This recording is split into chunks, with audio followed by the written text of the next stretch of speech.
അതായത് ശ്രീനിയൻ MLA-ക്ക് ഒരുപാട് തെറ്റുകളുണ്ട്. അദ്ദേഹത്തിനെക്കുറിച്ച് അദ്ദേഹത്തിൻ്റെ പാർട്ടിക്ക് തന്നെ ആക്ഷേപമുണ്ട് എന്ന് വിചാരിച്ചിട്ട് അദ്ദേഹത്തിൻ്റെ ജാതി എന്ത് പഴിച്ചു. നമസ്കാരം. മറുനാടൻ മലയാളിയുടെ വാർത്താവിശേഷങ്ങളാണ് കുറേ ദിവസങ്ങളായി മലയാളത്തിലെമ്പാടും കേൾക്കുന്നത്. അതായത് മറുനാടൻ മലയാളി ഒളിവിൽ കഴിയുന്നു, മറുനാടൻ മലയാളിയെ കണ്ടെത്താൻ വേണ്ടി ഒരു കുറ്റവാളിയെ, ഭീകരനായ ഒരു കുറ്റവാളിയെ കണ്ടെത്താൻ വേണ്ടി നടത്തുന്ന അത്ര ജാഗ്രതയോടുകൂടി പോലീസ് ഊർജിതമായി അന്വേഷണം നടത്തുന്നു. മറുനാടൻ മലയാളിയുടെ ഓഫീസുകളിൽ കയറിയിറങ്ങി പോലീസ് അവിടെയുള്ള എല്ലാവിധ ഉപകരണങ്ങളും കണ്ടുകെട്ടുന്നു, കൊണ്ടുപോകുന്നു. മറുനാടൻ മലയാളിയുടെ പത്രം ഓഫീസുകളുടെ പ്രവർത്തനം തടസ്സപ്പെടുത്തുന്നു. ഇത്തരം കാര്യങ്ങളാണ് ഇപ്പോൾ പുറത്തു വന്നുകൊണ്ടിരിക്കുന്നത്. ഇതിനിടയിൽ വിമർശനങ്ങൾക്ക് വിധേയരായിട്ടുള്ള പ്രമുഖരും അപ്രമുഖരുമായ ആളുകളുടെ പ്രസ്താവനകൾ വരുന്നു. മറുനാടൻ മലയാളി എന്തോ ഇവിടെ വലിയ കുഴപ്പങ്ങൾ കാണിച്ചു എന്നുള്ള തരത്തിൽ ചില രാഷ്ട്രീയക്കാർ അഭിപ്രായപ്പെടുന്നു, ചില മത പുരോഹിതന്മാർ അഭിപ്രായപ്പെടുന്നു. മറുനാടൻ മലയാളിയെ എത്രയും വേഗം കണ്ടെടുക്കേണ്ടതാണ്, കണ്ടു കെട്ടേണ്ടതാണ്, ഇന്ത്യയിൽ കൊടുക്കാവുന്ന പരമാവധി ശിക്ഷ തന്നെ കൊടുക്കണം എന്നുള്ള തരത്തിലുള്ള വാർത്തകളൊക്കെ ഇപ്പോൾ സാമൂഹ്യ മാധ്യമങ്ങളിലൂടെയും മറ്റ് മുഖ്യധാര മാധ്യമങ്ങളിലൂടെയും പ്രചരിച്ചു കൊണ്ടിരിക്കുകയാണ്. ഇതിനിടയിലാണ് നമ്മുടെ മുൻ KPCC പ്രസിഡന്റായ K. മുരളീധരൻ്റെ ഒരു പ്രസ്താവന വരുന്നത്. K. മുരളീധരനെ സംബന്ധിച്ചിടത്തോളം അദ്ദേഹത്തിന് ഒരു വിശേഷണം കൂടിയുണ്ട്. കേരളത്തിലെ രാഷ്ട്രീയ ചാണക്യൻ എന്ന് വിശേഷിപ്പിക്കാവുന്ന, അല്ലെങ്കിൽ രാഷ്ട്രമീമാംസയിൽ ഒരു കാരണവശാലും കേരളത്തിൽ ആർക്കും കവച്ചു വയ്ക്കാൻ സാധിക്കാത്തത്ര പ്രാഗൽഭ്യമുണ്ടായിരുന്ന മുൻ മുഖ്യമന്ത്രി ശ്രീ കരുണാകരൻ്റെ മകനാണ് അദ്ദേഹം. കേരളം ഒന്നാകെ ലീഡർ എന്ന് വിശേഷിപ്പിച്ചിരുന്ന അഭിവന്ദ്യനായ K. കരുണാകരൻ്റെ മകൻ K. മുരളീധരൻ്റെ ചില പ്രസ്താവനകളാണ് ഇന്ന് ഈ വീഡിയോയ്ക്ക് അടിസ്ഥാനം. എല്ലാവരും മറുനാടൻ മലയാളിയെക്കുറിച്ച് അഭിപ്രായം പറഞ്ഞ കൂട്ടത്തിൽ K. മുരളീധരനും പത്രക്കാരെ കണ്ടു കഴിഞ്ഞപ്പോൾ ചില അഭിപ്രായങ്ങൾ പങ്കുവയ്ക്കുകയുണ്ടായി. എന്നാൽ ഈ അഭിപ്രായങ്ങളിലെ ചില വൈരുദ്ധ്യങ്ങളാണ് ഈ വീഡിയോയിലൂടെ ചൂണ്ടിക്കാണിക്കുന്നത്. മുരളീധരൻ പറയുന്നു, ഇസ്ലാമിനെതിരെയാണ് എന്നും മറുനാടൻ മലയാളിയുടെ പത്രപ്രവർത്തകനായ അല്ലെങ്കിൽ ചീഫ് എഡിറ്ററായ ഷാജൻ സ്കറിയ പ്രതികരിച്ചിട്ടുള്ളത്. ഇസ്ലാമിനെതിരെ സംസാരിക്കുന്ന ഒരാളെ ഒരു കാരണവശാലും എനിക്ക് അനുകൂലിക്കാൻ സാധിക്കുന്നില്ല, ഇതെൻ്റെ വ്യക്തിപരമായ അഭിപ്രായമാണ്. എന്തുകൊണ്ടാണ് K. മുരളീധരൻ ഇത്തരത്തിലുള്ള ഒരു പ്രസ്താവന നടത്തിയത് എന്നുള്ളതാണ് ചോദ്യം. എവിടെയാണ്, ഏത് സന്ദർഭത്തിലാണ്, ഏത് വീഡിയോയിലാണ് മറുനാടൻ മലയാളിയുടെ ചീഫ് എഡിറ്ററായ ഷാജൻ സ്കറിയ ഇസ്ലാമിനെതിരെ പ്രതികരിച്ചിരിക്കുന്നത്? താൻ ഇസ്ലാമിനെതിരല്ലെന്നും ഒരു കാരണവശാലും പ്രവാചകനെതിരല്ലെന്നും ഖുർആൻ എന്ന ഗ്രന്ഥത്തിന് താൻ ഒരിക്കലും എതിരല്ലെന്നും ഇസ്ലാമികതയ്ക്കും ഇസ്ലാമികൾക്കും താൻ ഒരിക്കലും എതിരല്ലെന്ന് മറുനാടൻ മലയാളിയുടെ ചീഫ് എഡിറ്ററായ ഷാജൻ സ്കറിയ എപ്പോഴും പറഞ്ഞിട്ടുള്ള കാര്യം തന്നെയാണ്. എന്നാൽ ഇസ്ലാമിക തീവ്രവാദ ചിന്തയോടുകൂടി ഇസ്ലാമിക തീവ്രവാദം പരത്താൻ നടക്കുന്ന സംഘടനകളോടും പ്രോ ഇസ്ലാമിസ്റ്റുകളോടും, അല്ല എന്നുണ്ടെങ്കിൽ കേരളത്തിൽ ഭീകരവാദത്തിൻ്റെ പേരിൽ ഇസ്ലാം തീവ്രവാദം പ്രചരിപ്പിക്കാൻ ശ്രമിക്കുന്നവർക്കെതിരെ താൻ എതിരാണ് എന്നുള്ളത് എപ്പോഴും മറുനാടൻ മലയാളിയുടെ ചീഫ് എഡിറ്ററായ ഷാജൻ സ്കറിയ പറഞ്ഞിട്ടുണ്ട്. ഇസ്ലാമിക തീവ്രവാദത്തിന് മാത്രമല്ല, ഹൈന്ദവ തീവ്രവാദമുണ്ടെങ്കിൽ അതിനും, ക്രൈസ്തവ തീവ്രവാദമുണ്ടെങ്കിൽ അതിനും, അല്ല ഏതെങ്കിലും തരത്തിലുള്ള മറ്റു മതങ്ങളുണ്ടെങ്കിൽ, ഏത് മതമായാലും തീവ്രവാദത്തോടു കൂടി പ്രതികരിക്കുന്നുണ്ടെങ്കിൽ, തീവ്രവാദ ചിന്ത പരത്തുന്നുണ്ടെങ്കിൽ, തീവ്രവാദ സ്വഭാവം കാണിക്കുന്നുണ്ടെങ്കിൽ, തീവ്രവാദത്തെ പ്രോത്സാഹിപ്പിക്കുന്നുണ്ടെങ്കിൽ, അത്തരം മതങ്ങളോട് എല്ലാത്തിനോടും താൻ ഒരുപോലെ തന്നെ സന്ധിയില്ലാത്ത സമരം ചെയ്യുന്ന ആളാണ് മറുനാടൻ മലയാളി എന്നാണ് ഷാജൻ സ്കറിയ പറഞ്ഞിട്ടുള്ളത്. അവിടെ ഇസ്ലാമിനെ മാത്രം വേർതിരിച്ചുകൊണ്ട് ഒരു കാരണവശാലും ഷാജൻ സ്കറിയ ഒരു വീഡിയോയിലും പ്രതികരിച്ചിട്ടില്ല. അദ്ദേഹം ഒരിക്കലും അത്തരത്തിലുള്ളൊരു പ്രചാരണം അഴിച്ചുവിട്ടിട്ടില്ല. പിന്നെ എന്തുകൊണ്ടാണ് K. മുരളീധരൻ ഇത്തരത്തിൽ ഇങ്ങനെ സംസാരിക്കുന്നത് എന്ന് ചോദിച്ചു കഴിഞ്ഞാൽ, അദ്ദേഹം പ്രതിനിധാനം ചെയ്യുന്ന രാഷ്ട്രീയം തന്നെയാണ് അതിനടിസ്ഥാനം. തിരഞ്ഞെടുപ്പുകൾ വന്നുകൊണ്ടിരിക്കുന്നു. 2024 ലോക്സഭാ തിരഞ്ഞെടുപ്പ് വരുന്നു. കേരളത്തെ സംബന്ധിച്ചിടത്തോളം കേരളത്തിൽ UDF എന്ന സംവിധാനം ഉണ്ടാക്കിയത് K. കരുണാകരൻ എന്ന പ്രഗത്ഭനായ രാഷ്ട്രീയക്കാരനായ ശ്രീ K. കരുണാകരൻ തന്നെയായിരുന്നു. ഈ UDF സംവിധാനത്തിൽ കേരളത്തിൽ ഭരണം നിലനിർത്തിക്കൊണ്ടു പോകാം എന്ന് ഒരു ഉപായം കണ്ടുപിടിച്ചതും അത് കേരള രാഷ്ട്രീയത്തിൽ പ്രയോഗിച്ച് വിജയത്തിലെത്തിച്ചതിൻ്റെയും പ്രധാന ഉത്തരവാദിത്വവും അതിൻ്റെ എല്ലാ തരത്തിലുള്ള യോഗ്യതയും അവകാശപ്പെടാൻ പറ്റുന്ന ആളും തന്നെയായിരുന്നു മുൻ മുഖ്യമന്ത്രി K. കരുണാകരൻ. ഇവിടെ കേരള സംസ്ഥാനത്തെ സംബന്ധിച്ചിടത്തോളം ഇടത് വലത് മുന്നണികൾ ഭരിക്കുമ്പോൾ ഇടത് വലത് മുന്നണികൾക്ക് ഒരു കാരണവശാലും സാമുദായിക സൗഹാർദ്ദങ്ങളില്ലാതെ, അതായത് ഏതെങ്കിലും പ്രത്യേക സമുദായത്തിൻ്റെ പിൻബലമില്ലാതെ ഒരു കാരണവശാലും ഭരിക്കാൻ സാധിക്കില്ല എന്നുള്ള അവസ്ഥയാണ് ഇന്ന് കേരളത്തിൽ നിലനിൽക്കുന്നത്. ഇടതു മുന്നണിയായാലും വലതു മുന്നണിയായാലും ചില പ്രത്യേക സമുദായങ്ങളുടെ വോട്ട് കിട്ടിയില്ല എന്നുണ്ടെങ്കിൽ ഒരു കാരണവശാലും കേരളത്തിൽ ഭരണം സാധ്യമാകില്ല എന്നുള്ളതാണ് കഴിഞ്ഞകാല രാഷ്ട്രീയ ചരിത്രം നമ്മളെ ബോധ്യപ്പെടുത്തുന്നത്.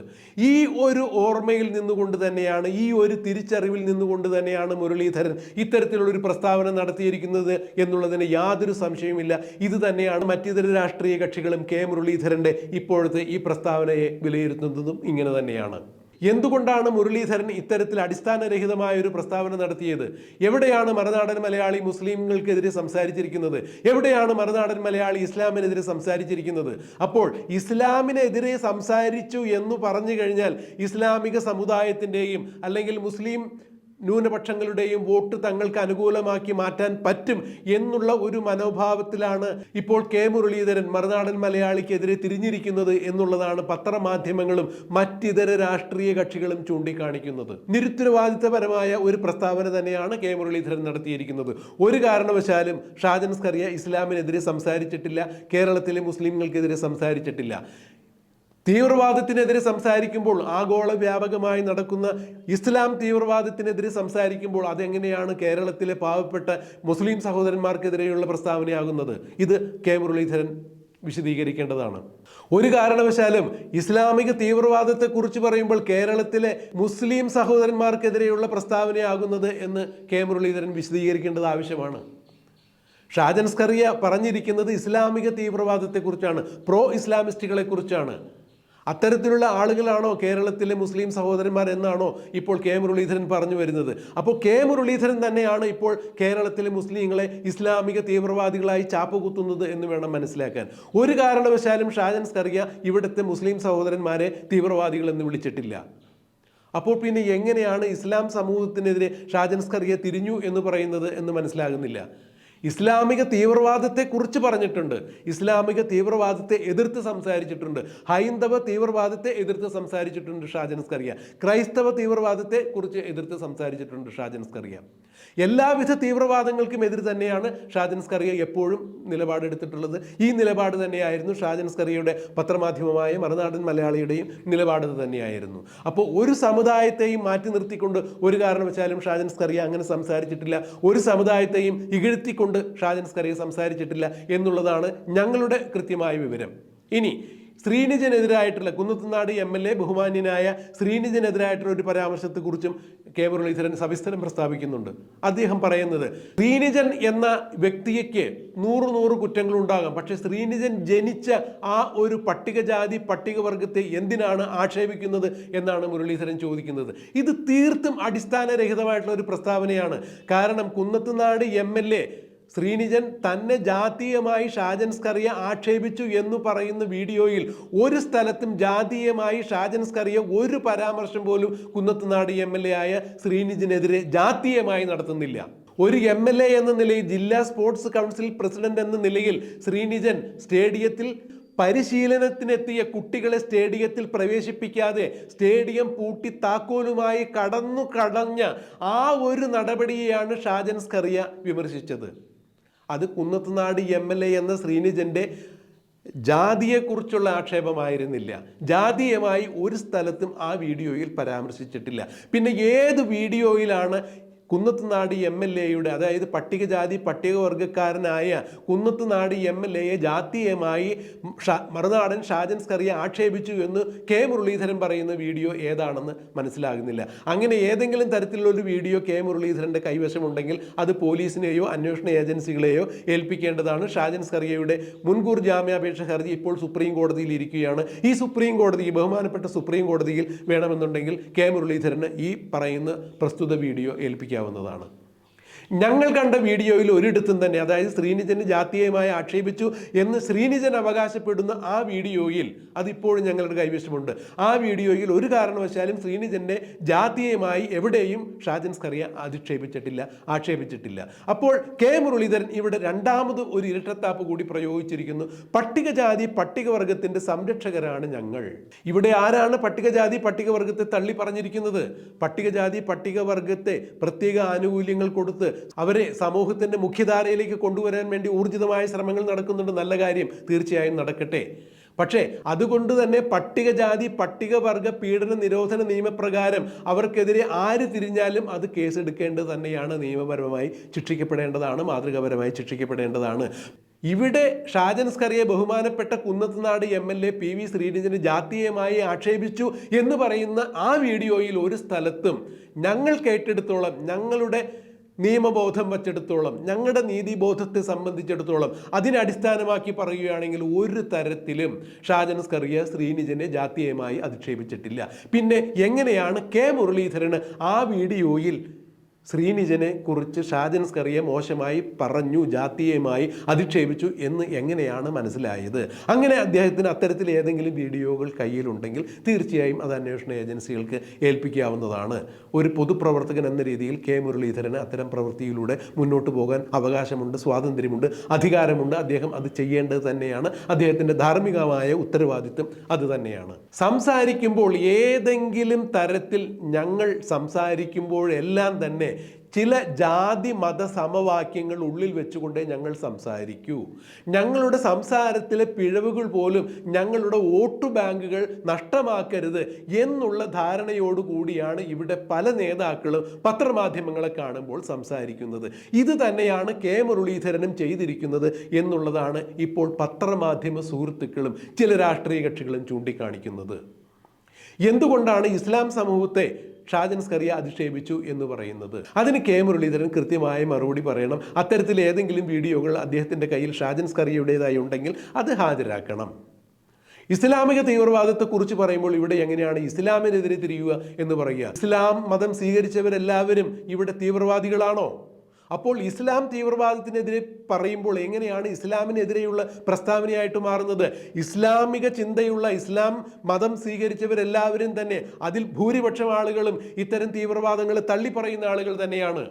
ഇസ്ലാമിൽ വിശ്വസിക്കുന്ന, അടിയുറച്ച് വിശ്വസിക്കുന്ന ഇസ്ലാമികൾ പോലും, ഇസ്ലാം മതവിശ്വാസികൾ പോലും, മുസ്ലിം സഹോദരന്മാർ പോലും ഇസ്ലാമിക തീവ്രവാദത്തെ തള്ളിപ്പറയുമ്പോൾ പിന്നെ ഷാജൻ സ്കറിയ ഇസ്ലാം തീവ്രവാദത്തെക്കുറിച്ച് പറയുമ്പോൾ എങ്ങനെയാണ് മുസ്ലിം സമൂഹത്തിനെതിരെയുള്ള അവഹേളനമായി അത് കണക്കിലെടുക്കുന്നത്? ഇത് കെ മുരളീധരൻ വ്യക്തമാക്കണം. ഇനി പട്ടികജാതി വർഗക്കാരനായ ശ്രീനിജനെ ഷാജൻ സ്കറിയ ആക്ഷേപിച്ചു എന്ന് പറയുന്നതിലും പൊരുത്തക്കേടുണ്ട്. ഒരു കാരണവശാലും ഈ വീഡിയോയിൽ, അതായത് ശ്രീനിജനെ അധിക്ഷേപിച്ചു, ജാതീയമായി അധിക്ഷേപിച്ചു എന്ന് പറയുന്ന സ്ഥലത്ത്, ആ വീഡിയോയിൽ ഒരു സ്ഥലത്തും ഷാജൻ സ്കറിയ അത്തരത്തിലൊരു പരാമർശം നടത്തുന്നില്ല. ഏത് സമയത്ത് പത്രക്കാരെ കാണുമ്പോഴായാലും അല്ലെങ്കിൽ വ്യക്തിപരമായ പ്രസ്താവന നടത്തുമ്പോഴായാലും രാഷ്ട്രീയക്കാർ, ഇടതാവട്ടെ വലതാവട്ടെ, ഒരു നയം എപ്പോഴും സൂക്ഷിക്കുന്നു. ഞങ്ങൾ എപ്പോഴും പീഡിത വർഗത്തിൻ്റെ കൂടെയാണ്, ഞങ്ങളെപ്പോഴും അധസ്ഥിത വർഗത്തിൻ്റെ കൂടെയാണ്, ഞങ്ങളെപ്പോഴും ന്യൂനപക്ഷത്തിൻ്റെ കൂടെയാണ്. നല്ല കാര്യം ആയിക്കോട്ടെ. പക്ഷേ ഇങ്ങനെ സംസാരിക്കുമ്പോൾ, തങ്ങളുടെ വോട്ട് ബാങ്ക് നിലനിർത്താൻ വേണ്ടി സംസാരിക്കുമ്പോൾ സത്യത്തിനെതിരെ കണ്ണടച്ചുകൊണ്ട് സംസാരിക്കരുത് എന്ന് ബഹുമാനപ്പെട്ട പൊതുപ്രവർത്തകരോട് ഒരു അഭ്യർത്ഥനയുണ്ട്. ഇവിടെ കെ മുരളീധരൻ നടത്തിയിരിക്കുന്ന പ്രസ്താവന അദ്ദേഹം പുനഃപരിശോധിക്കും എന്ന് തന്നെ നമ്മൾ പ്രതീക്ഷിക്കുന്നു. അദ്ദേഹം അത് പുനഃപരിശോധിക്കേണ്ടതാണ്. ഏത് തരത്തിലാണ് കുന്നത്തുനാട് MLA ജാതീയമായി, എവിടെയാണ് മറുനാടൻ ഷാജൻ ആക്ഷേപിച്ചിരിക്കുന്നത് എന്ന് അദ്ദേഹം വ്യക്തമാക്കണം. എവിടെയാണ് ഇസ്ലാമിക തീവ്രവാദത്തെക്കുറിച്ച് പറയുമ്പോൾ കേരളത്തിലെ മുസ്ലിം സഹോദരന്മാരെ കുറിച്ച് എവിടെയാണ് ഷാജൻ സ്കറിയ തള്ളിപ്പറഞ്ഞിരിക്കുന്നത് എന്ന് കെ മുരളീധരൻ വ്യക്തമാക്കണം. അത് പൊതുപ്രവർത്തകൻ എന്ന രീതിയിൽ അത് വ്യക്തമാക്കാൻ അദ്ദേഹത്തിന് ബാധ്യതയുണ്ട്. അദ്ദേഹം അത് നിറവേറ്റും എന്ന് നമ്മൾ വിശ്വസിക്കാം. എന്തായാലും ഷാജൻ സ്കറിയക്കെതിരെയുള്ള കുന്നത്തുനാട് MLA PV ശ്രീനിജന്റെ പരാതിയെ തുടർന്നുള്ള മുൻകൂർ ജാമ്യാപേക്ഷ ഇപ്പോൾ സുപ്രീം കോടതിയുടെ പരിഗണനയിലാണ്. അതിനിടയിലാണ് ചില പൊതുപ്രവർത്തകരുടെയും അല്ലെങ്കിൽ ചിലയിടങ്ങളിൽ നിന്നും ഇത്തരം പ്രസ്താവനകൾ വരുന്നു എന്നുള്ളത് വളരെ നിർഭാഗ്യകരമായ കാര്യം തന്നെയാണ്. കെ മുരളീധരനെ പോലെ പരിചയസമ്പന്നനായ, അനുഭവസമ്പന്നനായ ഒരു മുതിർന്ന നേതാവ് ഇത്തരത്തിൽ ഒരു പ്രസ്താവന ഇറക്കുമ്പോൾ തീർച്ചയായും മതജാതി സമവാക്യങ്ങൾ മാത്രം ശ്രദ്ധിക്കാതെ അതിൽ സത്യത്തിൻ്റെ കണികയുണ്ടോ എന്നുകൂടി കണ്ടറിയാൻ അദ്ദേഹം ശ്രമിക്കേണ്ടതാണ് എന്നുകൂടി പറഞ്ഞുകൊണ്ട് ഈ വീഡിയോ ഇവിടെ പര്യവസാനിപ്പിക്കുന്നു. നന്ദി, നമസ്കാരം. പക്ഷേ മറുനാടൻ ഷാജൻ്റെ ചില നടപടികളോട് എനിക്ക് യോജിപ്പുണ്ട്. ഒന്ന്, ഈ എല്ലാവരെയും ഒരു പരിധി, ഇപ്പം നിങ്ങളും ഞങ്ങൾ വിമർശിക്കാറുണ്ട്, അത് എല്ലാവിധ മാന്യതയും ഞങ്ങൾക്ക് നൽകിക്കൊണ്ടാണ് നിങ്ങളൊക്കെ വിമർശിക്കാറുള്ളത്. ആ വിമർശനം ഞങ്ങൾ ഉൾക്കൊള്ളാറുമുണ്ട്. ഇപ്പോൾ അങ്ങനെ നോക്കുകയാണെങ്കിൽ ഏറ്റവും ആദ്യ വിമർശനം ഏറ്റുവാങ്ങിയ ഒരാൾ ഞാനാണ്. പക്ഷേ അത് പലപ്പോഴും എനിക്ക് സ്വയം തിരുത്താൻ അവസരം ഉണ്ടായിട്ടുണ്ട്. പക്ഷേ എന്ന് വിചാരിച്ച് ഒരാൾ അടച്ചാക്ഷേപിച്ചാൽ, ഇവൻ ഗതി പിടിക്കാത്തവനാണ്, മറ്റേതാണ് മറിച്ചാന്നൊക്കെ പറഞ്ഞാൽ അതൊരു മാധ്യമ പ്രവർത്തനമായിട്ട് ഞാൻ കാണുന്നില്ല. ഞാൻ പറഞ്ഞ എൻ്റെ അഭിപ്രായമാണ്. രണ്ടാമത്തത്, മുസ്ലിം സമുദായത്തിനെ അടച്ചാക്ഷേപിക്കുന്ന പ്രവണത ഏതാണ്ടൊരു സംഘിയുടെ ഭാഗത്തു നിന്നുള്ള സംസാരം പോലെയാണ് എനിക്ക് തോന്നിയിട്ടുള്ളത്. മൂന്നാമത്തത്, ഞങ്ങളുടെ എല്ലാമായ ശ്രീ രാഹുൽ ഗാന്ധിയെ വളരെ മോശമായി, അദ്ദേഹം പോയാൽ ഈ പാർട്ടി രക്ഷപ്പെടൂ എന്ന് പോലും പറഞ്ഞുകൊണ്ട് രാഹുൽ ഗാന്ധിയെ അപമാനിക്കുന്നൊരു സ്റ്റാൻഡെടുത്തു. പക്ഷെ ഇപ്പോഴത്തെ സംഭവം എന്ന് പറയുന്നത് കോടതിയാണ് അദ്ദേഹത്തിന് മുൻകൂർ ജാമ്യം നിഷേധിച്ചിട്ടുള്ളത്. അതായത് ശ്രീനിയൻ MLAക്ക് ഒരുപാട് തെറ്റുകളുണ്ട്, അദ്ദേഹത്തിനെക്കുറിച്ച് അദ്ദേഹത്തിൻ്റെ പാർട്ടിക്ക് തന്നെ ആക്ഷേപമുണ്ട് എന്ന് വിചാരിച്ചിട്ട് അദ്ദേഹത്തിൻ്റെ ജാതി എന്ത് പഴിച്ചു. അദ്ദേഹം ജനിച്ച സമുദായത്തിനെ കുറ്റം പറഞ്ഞപ്പോഴാണ് കേസ് വന്നതും അതിനെതിരായിട്ടാണ് അദ്ദേഹം അപ്പീൽ പോയി, മുൻകൂർ ജാമ്യം പോയി തള്ളി. അതേസമയം ശരിയായി മനസ്സിലാക്കണം, മോൺസൺ കേസിൽ സുധാകരനെതിരായിട്ട് നടപടി വന്നപ്പോൾ അദ്ദേഹം കോടതിയിൽ പോയി, അദ്ദേഹത്തിൻ്റെ നടപടി കോടതി അംഗീകരിച്ചു. അപ്പോൾ അതുകൊണ്ട് ഇതിപ്പോൾ ഒരു ജാതിയെ അപമാനിച്ച, പ്രത്യേകിച്ച് ഇന്ത്യയിലെ ഏറ്റവും പ്രധാനപ്പെട്ട പട്ടികജാതി പട്ടികവർഗത്തിൽപ്പെട്ട ഒരു MLA ഒരു തെറ്റ് ചെയ്തപ്പോൾ MLAനെ കുറ്റം പറയുന്നതോടൊപ്പം തന്നെ അദ്ദേഹം ജനിച്ച സമുദായത്തിനെ വിമർശിച്ചുകൊണ്ടാണ് ഇങ്ങനൊരു കേസ് വന്നതും ആ കേസിൽ മെറിറ്റ് ഉള്ളതുകൊണ്ടാണല്ലോ മുൻകൂർ ജാമ്യം തള്ളിയത്. സുധാകരന് അനുകൂലമായിട്ട് എന്താ കോടതി പ്രതികരിക്കാൻ കാരണം? കേസിൽ സുധാകരൻ്റെ പെറ്റീഷനിൽ മെറിറ്റ് ഉള്ളതുകൊണ്ടാണ്. ഷാജൻ സ്കറിയയുടെ കേസിൽ മെറിറ്റ് ഇല്ലാത്തതുകൊണ്ടാണ് തള്ളിയത്. അപ്പോൾ അത് നിയമത്തിൻ്റെ വഴിക്ക് നടക്കട്ടെ. ഇല്ല, ഞാൻ അങ്ങനെയൊന്നും പറയില്ല. അദ്ദേഹം പറഞ്ഞത് മാധ്യമങ്ങളെ വിമർശിക്കുന്നതിനോട് അദ്ദേഹത്തിന് യോജിപ്പില്ല എന്നുള്ള രീതിയിലായിരിക്കണം പറഞ്ഞിട്ടുള്ളത്. ഏതായാലും ഞാൻ ഈ പറഞ്ഞ എൻ്റെ വ്യക്തിപരമായിട്ടുള്ള കാര്യമാണ്. പിന്നെ അദ്ദേഹം എന്നെ ഷാജൻ സ്കറിയ എന്നെ വിമർശിച്ചിട്ടുണ്ടെങ്കിലും മാന്യത വിട്ടേനെ വിമർശിച്ചിട്ടില്ല. അതുകൊണ്ട് പക്ഷെ അങ്ങനെയല്ല, മറ്റ് പലരും വിമർശിക്കുമ്പോൾ ഞാനത് കാണുന്നതാണ്. അദ്ദേഹത്തിൻ്റെ ഒരു വളരെ ഇപ്പോൾ കോൺഗ്രസ്സുകാരെ പറ്റി പറഞ്ഞത് ഇവരുടെ നേതാക്കന്മാരല്ല ജന്തുക്കൾ എന്ന് വിളിക്കണം എന്നാണ് അദ്ദേഹം പറഞ്ഞത്. ഇവർ കോൺഗ്രസിനെ നേതാക്കന്മാരല്ല ജന്തുക്കളാണ് എന്നുള്ള രീതിയിലാണ് പറഞ്ഞത്. അങ്ങനെയുള്ളതിനെക്കുറിച്ച് കോൺഗ്രസ്സുകാരനായിട്ടുള്ള എനിക്ക് അനുകൂലിക്കാൻ പറ്റുമോ?